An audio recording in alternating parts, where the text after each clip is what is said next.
Hi everyone, I'm Meri Perra with Observer Radio Sports.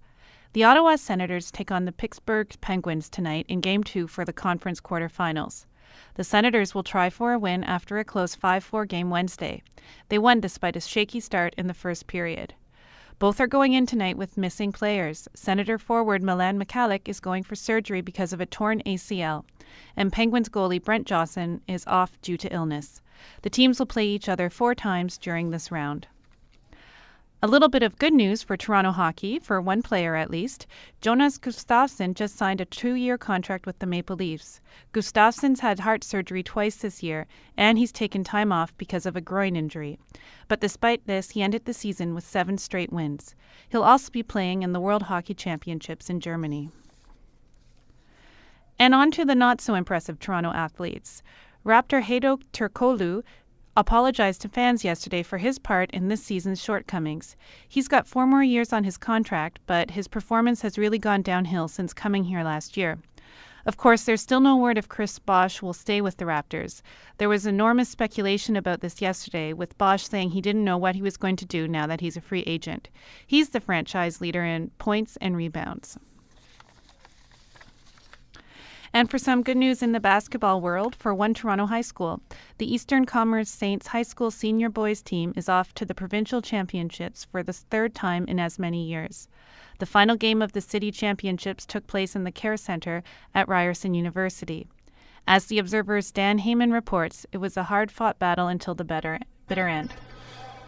The Eastern Commerce Saints defeated their arch-rival Oakwood Barons 64-61 after a battle that wasn't decided until the final minutes of regulation time.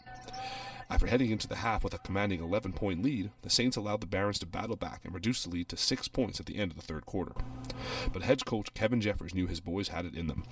They gave it everything, right? We knew coming in, our key word was focus, and they gave it to us. We had to take care of business, and that's what it was.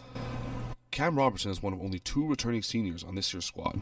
He led all players in scoring with 14 points, but felt like he had some big shoes to fill.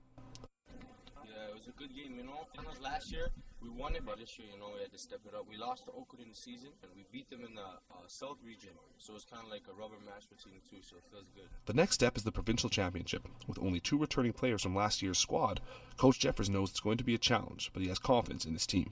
It's amazing for us to get there again, and we know what it's about. We've been there, so we have that experience aspect. Our team is very young, and the routine has to be crucial because that's what's going to count. The provincial championships begin March 8th in Oshawa. Dan Heyman, Observer Radio News Online, Toronto. And here's hoping that things will go better for the Blue Jays today. They'll play the Los Angeles Angels of Anaheim this afternoon at the Rogers Centre. Despite their impressive 7-3 win against the Boston White Sox last night, the Jays are having tough times. Seat sales are at an all-time low. 2 nights ago, a foul ball landed in the bleachers and no one caught it because the seats were empty.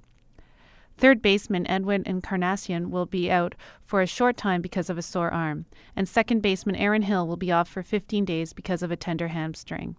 On the brighter side, it was announced last night that Fred Lewis from the San Francisco Giants will be joining the team. I'm Meri Perra, and that's the sports news from now. You can hear more news coming up in about 15 minutes on the internet at ondemand.centennialcollege.ca. On behalf of all of us here at Observer Radio News, thanks for listening and have a great afternoon.